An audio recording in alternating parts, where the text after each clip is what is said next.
Nadie. Yo voy. Sí, sí, Me sí. explico. Sí, no. La mayoría está con el audio silenciado, Leo, así que no te preocupes. Empecé a grabar de vuelta, sí, así que por favor, eh, reduzcan al máximo posible las malas palabras, que es suficiente con las cansadas que yo digo. Profe, el anterior quedó grabado ya, sí. Sí, todo lo que dijimos quedó grabado. No sé dónde me quedé. El único problema Se es borró la pizarrita. exactamente, se borró la pizarrita. Qué macana. Eh, Quedamos en el inquisitivo, la regla de la prisión preventiva. sí. Y ahí me quedé. A ver, vamos de vuelta. Ustedes, bueno, de última quedó en la... La prueba se rige por el método de prueba Y vamos de cruzada. vuelta con las características del inquisitivo. Sí, qué macana. A ver si puedo anotar todas.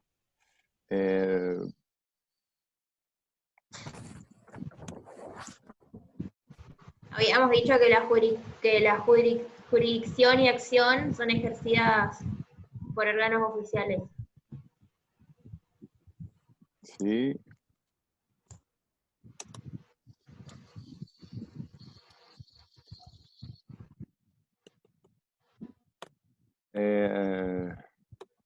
Hay confusión de roles. ¿Se ve, verdad? Sí. Ajá.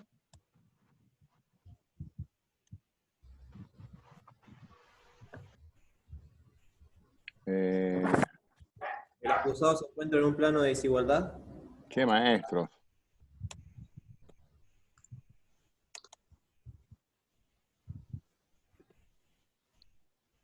¿La prueba venía?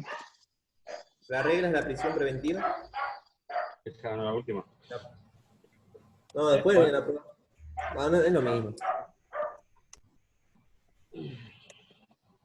Decía que la prisión preventiva es excepcional. Ahora estamos hablando del sistema inquisitivo, pero ya vamos a poner el sistema acusatorio.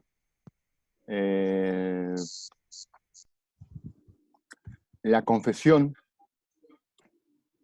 es la reina de las pruebas, dicen los libros. Se admiten las torturas.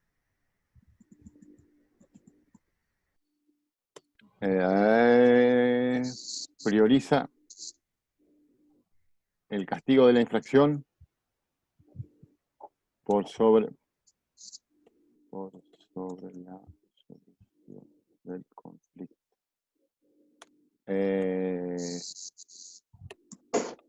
¿Se acuerdan de las del sistema acusatorio?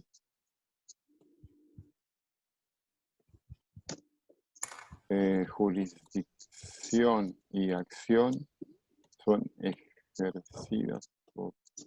No me acuerdo qué palabras usé hoy, ¿sí? Oficiales. ¿Cómo? Por organismos oficiales. Son ejercidas por organismos oficiales. Acá estoy poniendo ya las del sistema acusatorio para tener una ayuda a memoria. Esto va a ser una ayuda a memoria. Son de carácter público, cualquier persona puede ser acusado y cualquiera puede acusar. Exactamente. Después, no me acuerdo cómo lo habías puesto, pero el juez y el acusador son... Fusión de roles, claro. No, de separación de roles. Separación de roles, así era. Claro. Acusador y acusado se hallan en pie de igualdad. Después... La prueba se rige por la íntima convicción o la sana crítica. ¿Sí?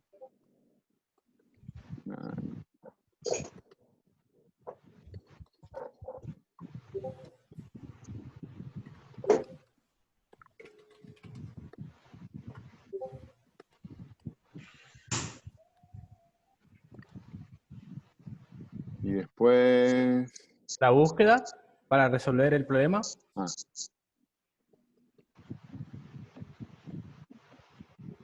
Y la excepción de la prisión preventiva. Sí, ya está. Okay.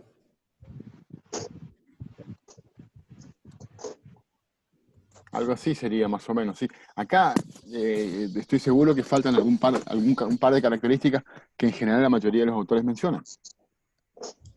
Pero me parece que con esto nos sirve para empezar a hablar un poquitito. Ahora, y disculpen porque Esta desorganización es producto de varias cosas. Primero que nada, mi inexperiencia en manejar esta plataforma. Y la pavada de haberme olvidado de cargar mi computadora. A ver, con esto, ¿qué vamos a hacer ahora?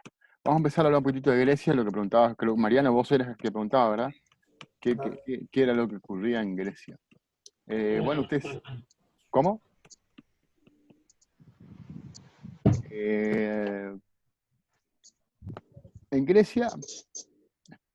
Espérenme un segundito, porque estoy buscando el chat, pues no sé dónde lo dejé.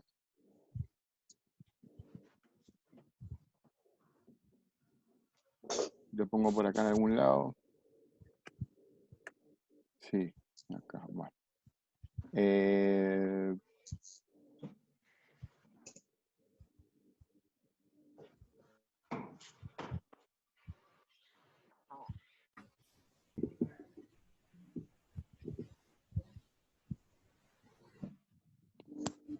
Demos un segundito, chicos. Está. Bueno, a ver. Bueno, ustedes saben muy bien y se están hasta el hartazgo cansados de escuchar que Grecia fue la cuna de la civilización occidental, que eran todos felices, que la democracia vivió su mayor época o su época de esplendor en el apogeo de Atenas, que se me escapa alguna otra cosa, pero bueno, en definitiva era divino, estaban todos felices y vivían de conga. Y en lo que al proceso se refiere, lo que nos cuentan es un poco todas estas características del sistema acusatorio se veían reflejadas en Grecia. En primer lugar, a ver, sí, efectivamente, la acusación era pública en el sentido que dijimos hoy, de que cualquier persona podía asumir el rol de acusador en un proceso en particular. Ahora, la cosa no era, digamos, tan simplificada como parece. Creo que Washington menciona un poquitito a un sujeto, se llamaba psicofantas. El psicofantas era una persona que vivía de la acusación. O sea, su laburo, su trabajo era acusar. ¿Se entiende? O sea, no se olviden, entre otras cosas, digamos, Grecia fue famosa por su pensamiento y por su formación en el pensamiento, ¿sí? Las escuelas de retórica, de dialéctica, etcétera, etcétera, previas, o sea, presocráticas, digamos. Entonces, una de las cosas que ellos manejaron muy bien fue la oratoria, naturalmente que, porque eran muy buenos oradores, el juicio iba a ser público, sí o sí, o si se quiere, el hecho de que todo era público obligaba a que la gente hable bien. Entonces estaban las escuelas de oratoria. Esta gente, los psicofantas, iban, estudiaban ahí y aprendían a hablar y hablaban muy bien. Entonces, ellos asumían el rol de acusar y en general salir victorioso de acusaciones importantes, en casos importantes, era algo así como un trampolín para cargos públicos, ¿sí? Entonces, cuando los libros nos hablan de que cuál es la razón por la que había acusación popular, era por el sentido de responsabilidad cívica que tenían los griegos, ¿sí? Básicamente esa era la razón por la que cualquiera podía ser acusador. Yo tengo mis dudas de que realmente haya sido así, de que ellos solo o sea, se preocupen tanto por la cortina de Gabriel, de que todos estarían con ganas de acusar al autor del delito del hurto de la cortina de Gabriel, ¿sí? No era de esas las razones, no era un sentido, o al menos en muchos casos, no era un sentido de alta preocupación cívica lo que los llevaba a ser acusadores. Tenían todos intereses políticos, porque, a ver, acusar era una ventana, ¿sí? Una vidriera, permitía visibilizar a determinados sujetos. Y de hecho, muchos de los que después fueron arcontes, por ejemplo, fueron psicofantas previamente, ¿sí? Fueron acusadores profesionales, ¿sí? Esa es si se quiere, la traducción de qué era un psicofanta. Un acusador profesional, un tipo que vivía de eso, ¿sí? Vos que eras herrero, yo era Sócrates, y bueno, yo era psicofantas, ¿sí? Yo me dedicaba a eso. Entonces sí es cierto, cualquiera podía hacerlo, pero había gente que se entrenaba para eso. Y añádanle esto, en todo proceso durante el periodo, en realidad en la mayoría de los sistemas acusatorios ocurría esto. El resultado del proceso llevaba para el acusado, de acuerdo a la naturaleza del hecho o no, eventualmente multa o una confiscación de todos o parte de sus bienes, ¿sí? De esa confiscación el psicofanta se quedaba con una moneda, ¿sí? Percibía algo, ¿sí? Entonces también había un interés pecuniario. Insisto, yo siempre remarcando la idea de que tengo serias dudas de que haya sido una maduración cívica enorme la que llevaba a los griegos a ser acusadores. No, había otro tipo de intereses. Ojo, yo no lo estoy desdeñando esos intereses, pero estaban. No eran que eran todos grandes estudiosos de educación cívica, cosas por el estilo. No, era un negocio, también podía llegar a ser un gran negocio ser un psicofanta, ¿sí? Porque te dejaba plata o porque era un trampolín para otro tipo de roles dentro de la sociedad griega, ¿sí? Ojo, el contrapeso estaba por el hecho de que si el psicofanta no obtenía, a ver, no se olviden que había, las decisiones las tomaba un jurado, ¿sí? Una asamblea. Si él no obtenía una determinada cantidad de votos, o sea, él iba por la condena, ¿no? Si él no obtenía una determinada cantidad de votos por la condena, él también era lo que diríamos hoy en día condenado en costas y tenía que echarse, ¿sí? Tenía que pagar, ¿sí? Perdón que hable como siempre, con un lenguaje así medio llano, pero es para que se entienda mejor a, a nuestro lenguaje actual qué es lo que ocurría, ¿sí? Porque si usamos ese lenguaje, digamos, de tipo académico, como que se pierde el sentido de lo que ocurría, ¿sí? Entonces, ser psicofanta podía llegar a estar bueno, ¿sí? Si eras un buen tipo hablando, pero no venías de una familia importante en Atenas, y si querías llegar lejos, y psicofantas era una opción, ¿sí? Entonces ahí está el espíritu cívico, indudablemente que tiene un espíritu cívico, los griegos, pero no sé si tan alto como dicen, o si esa era la razón por la que la acusación era pública, o la única. Y después el proceso, en general, un proceso. No se olviden que estamos resumiendo algo de 500 años de historia, ¿sí? Poquito menos de 500 años de historia. Entonces, sintetizar siempre es... y es tramposo porque estamos dejando cosas de lado, ¿sí? Pero en general, la línea, la idea de un proceso empezaba con la acusación del psicofantas, que era transmitida inmediatamente al arconte, ¿sí? A un tipo, a un oficial del Estado, que decidía sobre la seriedad de esa acusación, ¿sí? A partir de ahí, perfecto, se asumía que la acusación era seria, se le da un plazo, ¿sí? Se habla de 30, 60, 90 días, para que ambas partes, si formaba el acusado de la acusación en su contra, y las dos partes tenían el mismo tiempo para preparar su caso para llevarlo a juicio, ¿sí? Llegaba el día del juicio, se hacía en un solo día, estaba reunida la asamblea que los iba a jugar. Las asambleas podían tener desde 12 hasta 501 miembros, ¿sí? Variaban los nombres. Depende de la gravedad, digamos, era el tipo de tribunal que te tocaba. El tribunal de los Eliastas era el más numeroso de todos, pero hubo varios. Entonces llegaban, bueno, cada uno presentaba, no se olviden, están hablando dos tipos que hablan muy bien. Piensen ustedes hoy en día en dos tipos que hablan muy bien, ¿sí? Se paran frente al público, a la asamblea, y les presentaban su caso. Déjenme decirles esto, yo creo, intento imaginarme ese momento, y era un momento de arenga, ¿sí? Querido pueblo, o querida asamblea, bla, bla, bla, bla, y él tal cosa. Y el otro decía, no, está equivocado, ¿se entiende? Entonces, era un foro de discusión política, que también juzgaba cosas. Entonces yo no creo que la forma de juzgar ha sido distinta a la que en el resto de los ámbitos los griegos se manejaban, ¿sí? Eran arengas. Llegaba al final del juicio, que se hacía al día, y la asamblea decidía. La prueba. ¿Qué era la prueba en ese momento? La prueba eran básicamente dos cosas. Los testimonios y los juicios de Dios, ¿sí? Tiene varios nombres, estoy resumiendo mucho, pero la idea es interpretar símbolos o signos del momento para mostrar que Dios estaba, o los dioses, estaban de mi lado, ¿sí? Los testigos, hasta el siglo XIII o XIV, el testigo tenía una función distinta de la que tiene hoy en día, esto creo que lo conversamos.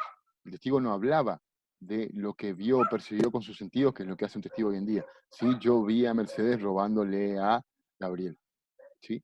El testigo en ese momento decía, sí, yo vengo a hablar de que Gabriel jamás acusaría injustamente a Mercedes si no tiene razón. O sea, yo no hablo del hecho porque no lo conozco. Hablo de la moralidad, de la personalidad, de los antecedentes, de la buena vida que tiene la persona que me lleva al juicio, el acusador o el acusado, ¿sí?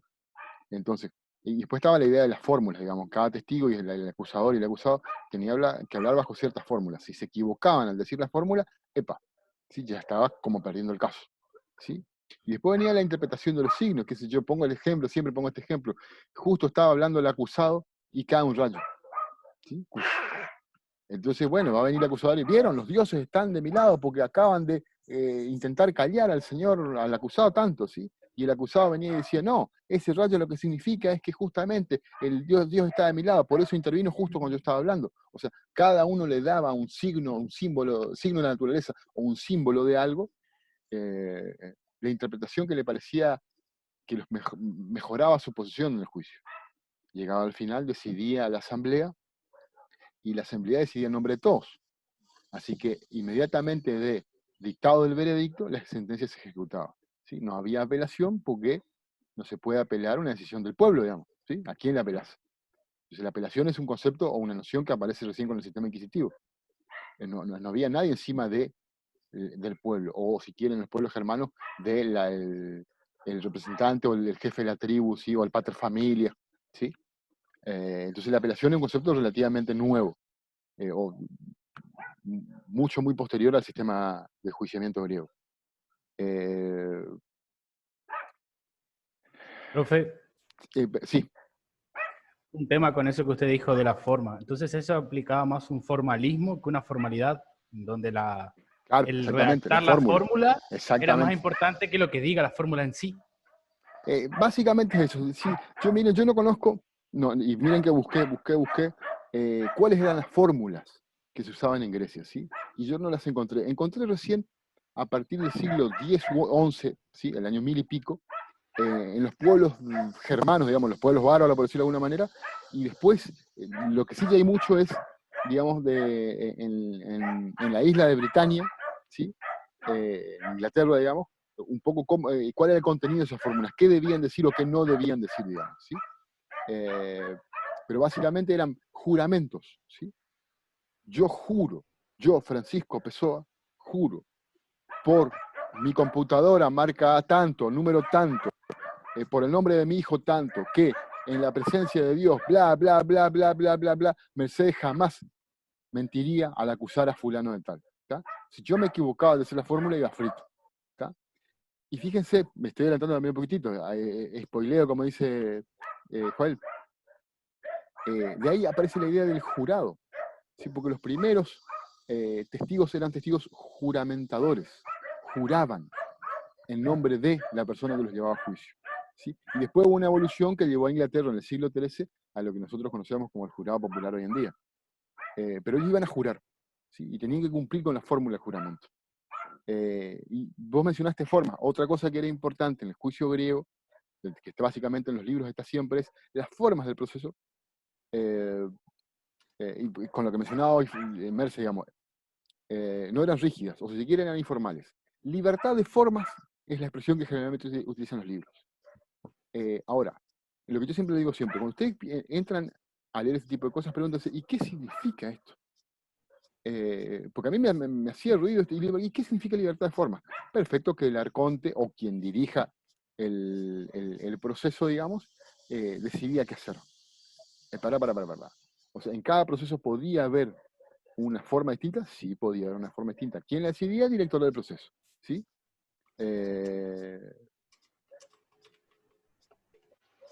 Yo tengo acá unos perritos ladrando. Sí, allá en el fondo, no sé si será eso a lo que se están refiriendo en el chat. Esto que todo usted está diciendo, profe, es muy opuesto a lo que hoy en día se busca, ya que nosotros venimos estudiando que durante toda la carrera que el formalismo está mal, que lo importante es una forma que regule los procesos, pero no atenerse al formalismo burocrático, por así decirlo. Claro, tal cual. Lo que yo les decía cuando hablábamos de Roxin, guarda con la idea de la forma y la formalidad, que a veces es difícil de encontrar la diferencia. Porque, por ejemplo, vamos con esto, para entrar a mi casa, las autoridades de las fuerzas de seguridad tienen que tener una orden de allanamiento. Esa orden de allanamiento es una forma, o si se quiere, una formalidad. Ahora, ¿qué tipo de formalidad, digamos? Yo no creo que... Depende de cómo miremos el proceso penal, la función del proceso penal. La función del sistema, vamos a decir que pura burocracia, o algo relativamente importante, o algo muy importante. Sí, desde el punto de vista donde yo lo veo, naturalmente, que esa formalidad es muy importante. ¿Sí? Porque protege algo muy importante para la sociedad, que es el domicilio. Si nosotros permitimos que las fuerzas de seguridad ingresen a cualquier casa, sin orden, sin la formalidad, esto sería una sociedad muchísimo más complicada todavía. ¿Sí? La formalidad de hacerle saber al acusado el hecho que se le atribuye. Y si el imputado no sabe qué se le atribuye, difícilmente puede defenderse bien. ¿Sí? Y eso en algunos procesos ocurría. ¿Sí? Y no muy lejos, hasta la década del 90, había un sistema, que era el sistema de justicia del Código Nacional, que no le hacía saber al hecho al imputado. Primero le pedía que declare y después le informaba de qué se le acusaba. ¿Sí? O sea, y yo no creo que sean simples formalidades. Entonces, siempre, la idea es, por esto para mí es muy importante siempre tratar de entender para qué se regula algo. ¿Sí? El sentido, la naturaleza, el fundamento y la función de un fenómeno jurídico nos va a decidir si esa forma concreta de hacerla es una simple formalidad o una formalidad que intenta proteger algo serio. ¿Sí? Todos estamos de acuerdo que la burocratización del proceso no es correcta. Y quizá hoy en día lo que más se protege es la burocratización. Papeleo por todos lados. ¿Sí? Papeleo por todos lados. Sin importar para qué está el papeleo. ¿Sí? ¿Qué se intenta proteger? ¿Sí? Entonces, me parece que un poquitito por ahí debería venir la idea para ustedes, ¿no? De distinguir cuándo están ante simple burocracia o una forma que protege algo serio. ¿Sí? Pero esa pregunta se la tienen que hacer siempre. ¿Esto es simple formalidad o mera burocracia o es algo en serio? Y a partir de decidir en qué grado de cumplimiento debe tener eso, ¿sí? O si se puede hacer de otra manera, mucho más ágil, ¿sí? Cuando estamos hablando de mera burocracia. Ahora, la libertad de formas, ¿sí? De la que estamos hablando también, es cierto, está bueno no ser demasiado burócrata, pero del otro lado corremos el riesgo de que ante la falta absoluta de formas, no tengamos seguridad de cómo va a ser el proceso, de qué manera tenemos que prepararnos. ¿Sí? Piensen ustedes que decían que en este proceso no va a haber testigos. ¿Sí? O vamos a limitar los testigos a 2. Pará, pero yo necesito por lo menos 5 testigos porque tengo que acreditar 5 cosas distintas, una con cada testigo. Entonces la libertad de forma genera una enorme posibilidad de ser arbitrario en cuanto al proceso. Vamos a poner un ejemplo. Creo que esto lo conversamos. Sí. Esteban quiere meter su cuchara, dice. Sí, por favor. Sí, que venga la filosofía del derecho. No. Que venga la filosofía del derecho. ¿Cómo están? Doctor Torres.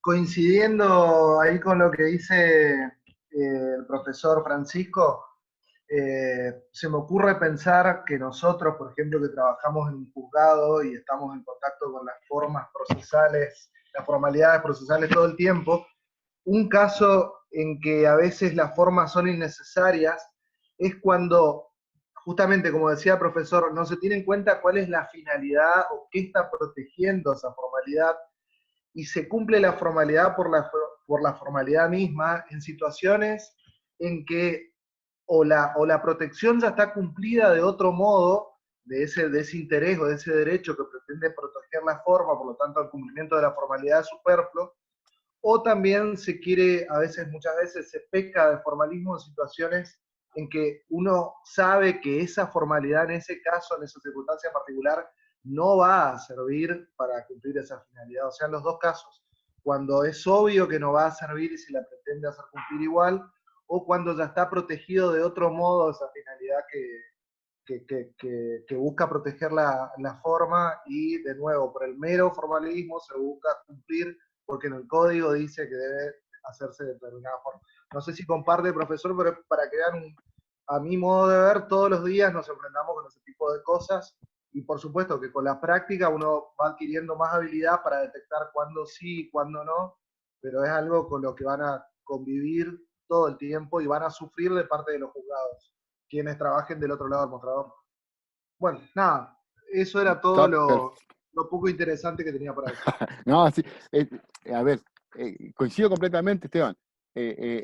A ver, por ahí la forma que estamos planteando parece abstracta, pero en la práctica, o sea, sirve mejor tener en claro la abstracción antes que los ejemplos prácticos. Podría poner uno de lo que está diciendo Esteban. Las notificaciones se tienen que hacer por cédula, ¿sí? En la mayoría de los códigos se prevé todavía eso, ¿sí? Yo le cito a Esteban Torres a comparecer al juzgado mañana 26 de abril a las 8 de la mañana, ¿sí? Le aviso por teléfono. La cédula no le llega. Él se enteró y va al juzgado. ¿Qué le vamos a decir? No, esperá porque no te llegó la cédula, no sabemos si te podemos recibir o no la audiencia. Y eso en muchos juzgados ocurre. No, esperá, porque nosotros tenemos que ver si bla, bla. Si el tipo ya está ahí. Y el sentido de la cédula, o sea, el objetivo era que el tipo sepa que tenía que venir. Vino. Entonces todo lo otro tiene que trabajar en función de eso. ¿Sí?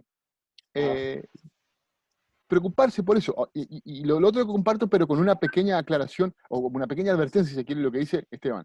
La práctica te va a enseñar esto, y es cierto, pero en la medida que ustedes tengan las abstracciones claras, esto va a ser mucho más fácil de identificar en la práctica. Ahora, solo con práctica, nunca, jamás se van a dar cuenta de la mitad de las burocracias que están haciendo al Pepe.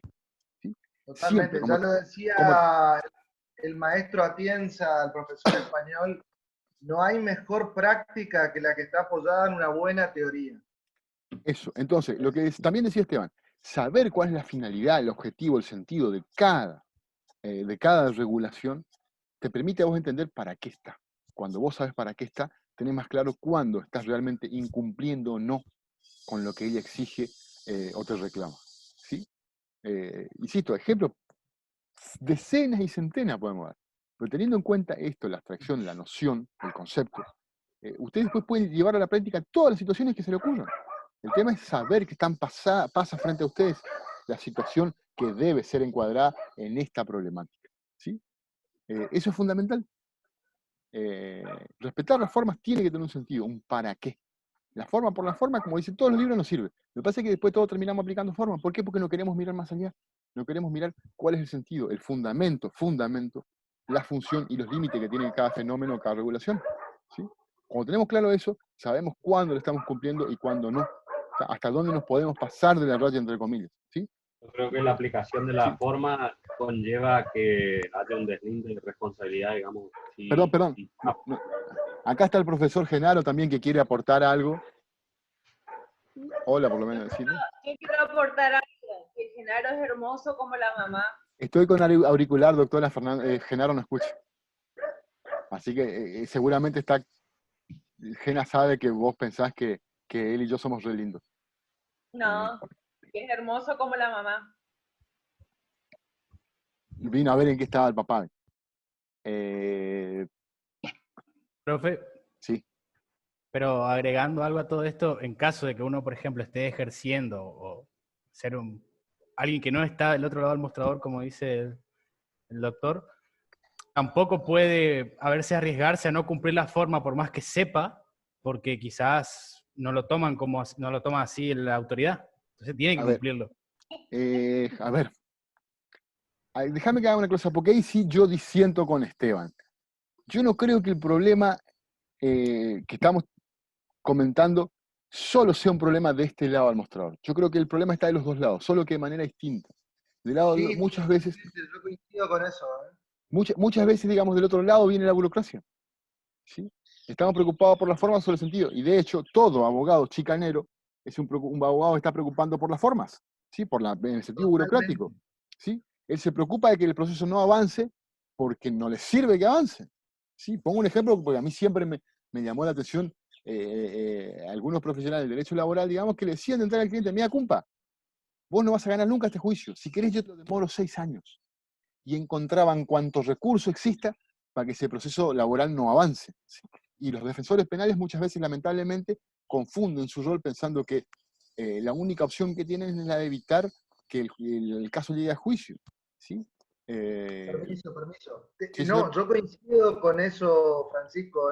Es más, siempre pienso en los abogados que vemos en las conferencias diciendo que el proceso tiene que ser más ágil y que la forma, que son los mismos que después te matan a planteo de nulidad durante el proceso. O sea, es algo que está, como dicen en nuestra cultura también, jurídica que afecta tanto a los que estamos del lado de atrás del mostrador en la justicia, como a los profesionales. Todos tendemos o tienden en general a ser formalistas por nuestra tradición jurídica, pero como dice el doctor, nos pasa a todos. Bueno, eso nomás, no molesto más, perdón. No, todo lo que sea necesario, doctor, por favor, aporte espectacular, espectacular. Por fin, la presencia de Mercedes sirvió para algo. ¡Qué idiota! Mira cómo se ríe el doctor Acuña. Mira cómo se ríe el doctor Acuña. Es verdad. ¿Saben dónde los dos? A ver, retomando la clase. Pero aportar todo lo que sea necesario, Esteban, porque está bueno eso. Bueno, estoy escuchando acá mientras hago una... Está perfecto. Voy a silenciar las dos. Retomando un poco lo que veníamos conversando. Dejo algunas cosas en el tintero que vamos a hablar en otras clases, sí, de esto que acaba de ocurrir, pero para avanzar con esto. Bueno, tenemos un proceso, digamos, que habíamos quedado en esto, de un proceso liberado de formas, que puede ser bueno en la medida que libre de formas sea sinónimo de las dos partes se ponen de acuerdo en cómo llevar adelante el proceso. No una o otro, un tercero, decide. ¿Sí? Porque si no se genera ya la idea de que yo puedo hacer lo que quiera con el proceso. El ejemplo que estaba por dar era esto de la libertad de formas, digamos. Bueno, mire, yo elijo, vamos a hacer un partido de fútbol, ¿sí? El Club Barracas contra el Barcelona de hace 8 años. ¿Está? ¿Se entiende? O sea, perdón que use siempre ejemplo de fútbol, pero como no tengo idea de fútbol ni de derecho, me parece interesante mezclar las dos cosas. Pero vamos a suponer, sí, el Barcelona, ¿se acuerdan de ese Barcelona? O piensen ustedes el mejor equipo de fútbol que puedan tener en su cabeza, el equipo ideal, ¿está? Contra el Barracas, ¿sí? Acá en Paso de los Libres. Ya está complicado, ¿no? Ahora, viene la libertad de forma y dice el árbitro, bueno, miren chicos, yo tengo 22 pares de botines, ¿sí? 11 son para fútbol de salón, 11 son para cancha de césped, ¿sí? Por libertad de formas yo decido que los 11 pares de botines para la cancha que vamos a usar, los usen los chicos del Barcelona Fútbol Club, ¿sí? Las zapatillas todas gastadas las usan los del Barraca. ¿Estarían de acuerdo ustedes con ese tipo de decisiones? Yo creo que lo comentamos esto. Aún cuando las condiciones de igualdad sean las mismas, hay una altísima probabilidad que el Barcelona le gane al Barraca. Pero si encima vos no generás igualdad de condiciones en el proceso para llegar al resultado, te da como ese ruidito, esa cosa en la panza de que el proceso mismo, ¿sí? O sea, el camino para llegar al resultado ya es en sí mismo injusto, ¿sí? La injusticia procesal, si se quiere, o procedual, ¿sí? Ya sabemos que el Barraca va a perder. Y entonces, ¿por qué a eso le añadimos tanta injusticia durante el proceso de pérdida, ¿sí? Por eso guarda con la libertad de formas, porque eso puede llegar a producir una enorme desigualdad en un proceso en concreto, ¿sí? Se supone que la ley no se olvide nunca de esto, chicos. La ley, cuando se inventó, no se inventó como una herramienta de justicia, se inventó como una herramienta de seguridad, ¿sí? La ley escrita era para estar seguros de que el pretor romano no iba a hacer lo que sea con los impuestos, con las penas, con este tipo de cosas. Contanos primero qué nos va a pasar si nos portamos mal, ¿sí? Entonces la idea de seguridad genera una igualdad a la vez, ¿tá? Yo sé que tanto Esteban, Mercedes, Lucas o yo, si matamos a alguien nos van a dar de 8 a 25. Esa es la idea de la seguridad, digamos, ¿sí? De que todos merezcamos un tratamiento igualitario, ¿sí? Y de que si se prueba o la prueba no es suficiente, que nosotros no fuimos, nos van a tener que absolver, ¿sí? En ese sentido hablo o uso la expresión seguridad, ¿sí? No la seguridad que la anterior ministra de Seguridad hubiese preferido, ¿sí? En este otro sentido, ¿sí? De garantizar de esa manera más igualdad entre todos nosotros, ¿sí? Que es lo que yo siempre les digo, es para mí lo que más me parece preocupante del proceso judicial como meta o como aspiración, digamos, lograr la igualdad procesal de las partes. ¿sí? Y después, bueno, veremos el resultado, pero primero que nada aseguremos esto, que todos tengamos los botines con punta, pues, ¿sí? Si no, no tiene gracia esto. No sé si más o menos se entiende la idea, pero sigo avanzando porque si no, no estamos por terminar nunca. Vamos a estar con Quedan 6 el minutos. futuro coronavirus, con lo que no sé qué va a venir después del coronavirus, del Budweiser virus, y vamos a seguir con esto. Escuchá, te quedan 6 minutos, ¿eh? Ahí está. Bueno, a ver, estas otras características que estamos viendo, gracias señora. Estas otras características que estamos viendo, naturalmente se habla de que el proceso, durante el proceso del acusado, como tenía que preparar su caso para el juicio, estaba en libertad. ¿Sí? Eso es básicamente lo que ocurría en Atenas.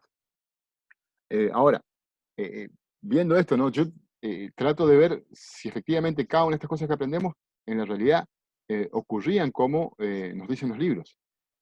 Francamente conozco, les digo, soy totalmente honesto, conozco muy pocos casos judiciales, no indagué mucho en los juicios griegos, ¿sí? Yo me concentré más, después vamos a ver en los juicios germanos y sobre todo los ingleses. Pero el primer caso de juicio criminal que se nos viene, creo que a la mente a todos, cuando hablamos de esa Grecia, es el juicio de Sócrates. ¿Sí? ¿Se acuerdan de Sócrates? ¿Verdad? El autor de la ley del talión, no, nada que ver. ¿Sí? ¿Se acuerdan de Sócrates? Bueno, si ustedes ven el proceso a Sócrates, ¿sí? Y leen, digamos, lo que contaba Platón de él, a Sócrates todos lo iban a visitar, ¿dónde? Cuando esperaba el juicio. En la cárcel. ¿Sí? O sea, Sócrates sufrió el juicio en prisión preventiva. ¿Está? Lo que nosotros hoy en día llamamos prisión preventiva. Entonces, insisto, hay un par de casos más que podemos comentar, digamos, sí, pero, o sea, de la mitología griega. Pero todos en algún momento nos comentan alguna idea de prisión preventiva. Y está bien, una novela, ¿sí? O la mitología no podría ser fuente o base de nuestra argumentación. Pero cito a un historiador inglés del principio del siglo XX. Y yo por ahí, de la concepción cultural de una determinada época, prefiero guiarme no tanto por historiadores, sino por novelistas.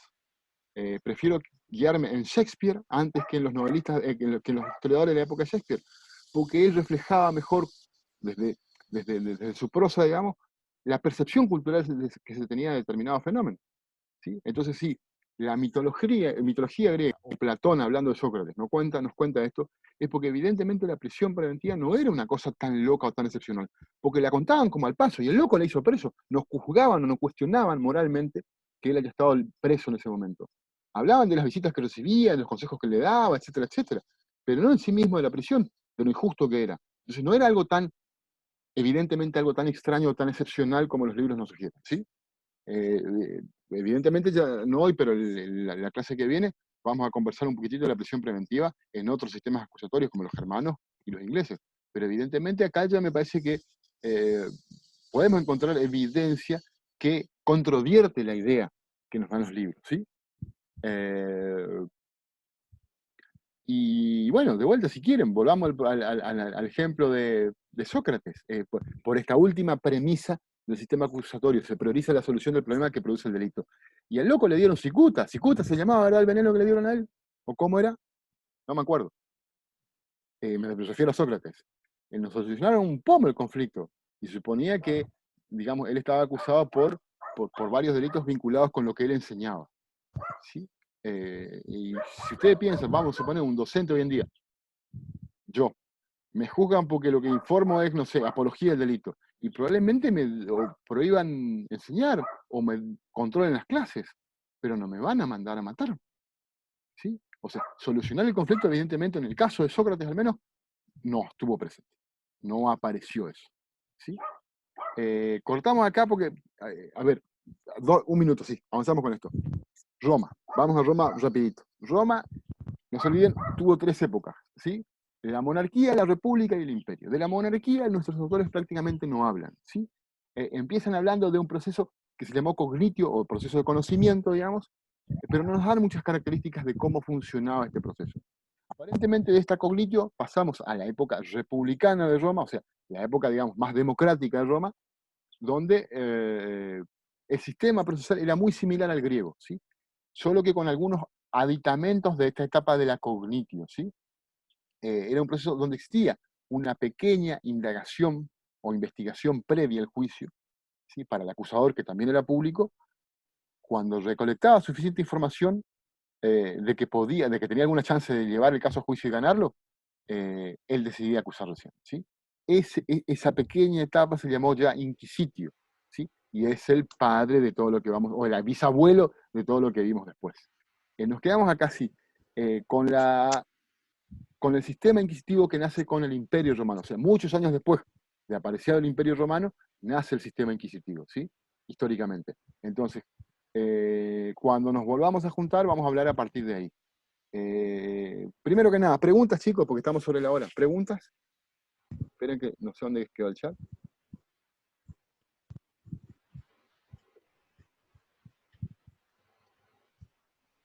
¿No hay preguntas? No, profe. Dejo de compartir pantalla, ¿sí? Bueno, vuelvo acá. Bueno, si hay preguntas... ¿Cómo? ¡Qué miedo! Ahora aparezco en grande. No, yo tengo a todos chiquititos, no me preocupo, no me sale la cara de nadie. Todos iguales, nadie encima. Gracias, primero que nada, gracias, doctor Autosub, por el aporte que nos dio hoy. ¿Sí? Estamos felices. Ahora empieza a tener sentido, empezamos a encontrar sentido de por qué trabajamos todo este tiempo, digamos, con usted. Sos Gracias. una mala Así que persona. agradecemos eso, porque le encontramos sentido a su presencia acá. Que siempre supimos que tenía. Siempre supimos que tenía un sentido su presencia. Ahora la Bueno, descubrimos. vamos a ver. O quédate con Aquiles. Leito, ¿dónde está Leito? ¿Por qué no pones la cara? Acá estoy. ¿Por qué no pones la cara, Leito? No. ¿También se rompió tu cámara, che? Bueno, se rompió mi cámara. A ver, terminamos la clase y vamos a llegar a una primera conclusión.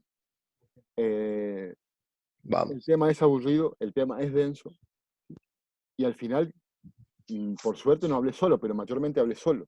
Sí, la idea era tener una conversación mucho más fluida. Agradezco a quienes me han ayudado a que esto no sea un monólogo exclusivo, ¿sí? Pero tratemos de que la clase que viene esto no ocurra, porque chicos, tengan en cuenta esto. Como decíamos hoy cuando estábamos poquito, aparentemente tenemos para rato con esto. Entonces tratar de hacer estos momentos más amenos, me parece que facilitan el aprendizaje, ¿sí? No es tampoco por divertirnos, ¿sí? Está bueno pasarla lindo, pero facilitan más el aprendizaje, ¿sí? Cada pregunta que ustedes hacen va evacuando dudas, entonces, y lo ideal es que ustedes se queden sin dudas, o con la menor cantidad de dudas posible, ¿sí?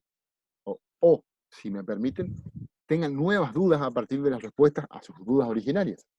Pero bueno, a ver, yendo a nuestro porvenir inmediato, estamos yendo demasiado lentos, entonces,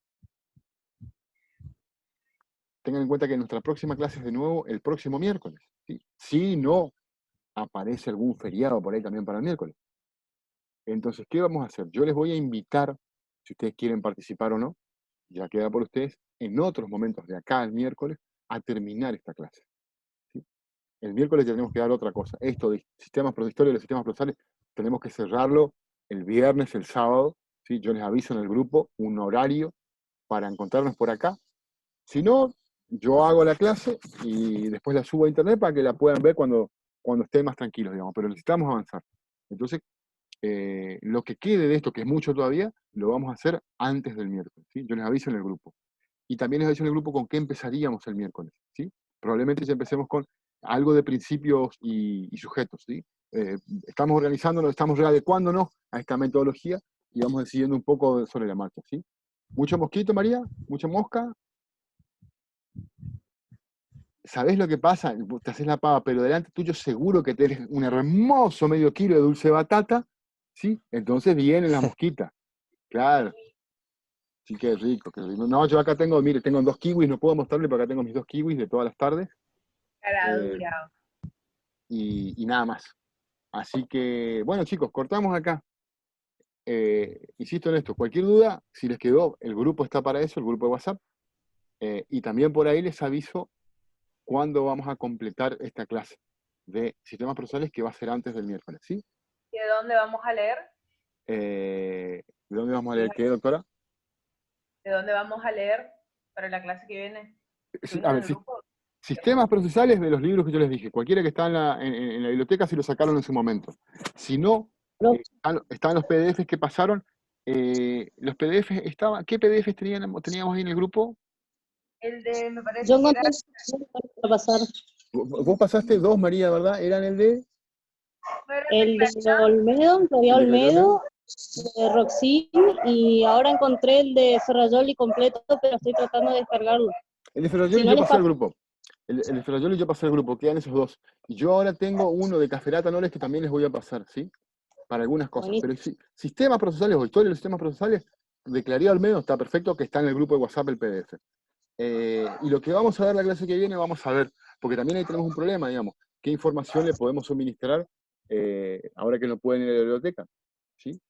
Claro. Así que por eso tenemos que ir construyéndose, organizándonos y adecuando la forma en que vamos a dar los contenidos a partir de las limitaciones que tenemos ahora, ¿sí? Vemos que tenés claridad al medio, Cintia. Devolvé, amiga, devolvé. No, está bien. Tenelo ahí y esto que estamos viendo lo vamos a... Ah, no era que tenías rota la cámara, Cintia, ¿eh? Mirá cómo te descubrimos, ¿eh? Ajá. Entonces,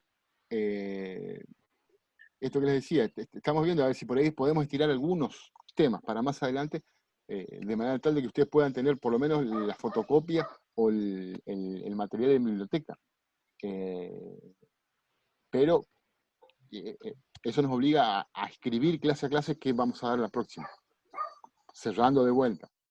En el grupo terminamos de comentar que vamos a dar el miércoles. Esto que nos quedó pendiente lo hablamos antes del miércoles, ¿sí? Yo supongo que con tiempo están ahora, así que podemos juntarnos antes del miércoles, ¿sí? Bueno, chicos, nos vemos. Suerte para todos y cuídense. Adiós, adiós. Gracias. Dale, nos vemos, profe. Chao, chao, profe. Chao, profe, se cuida. Adiós.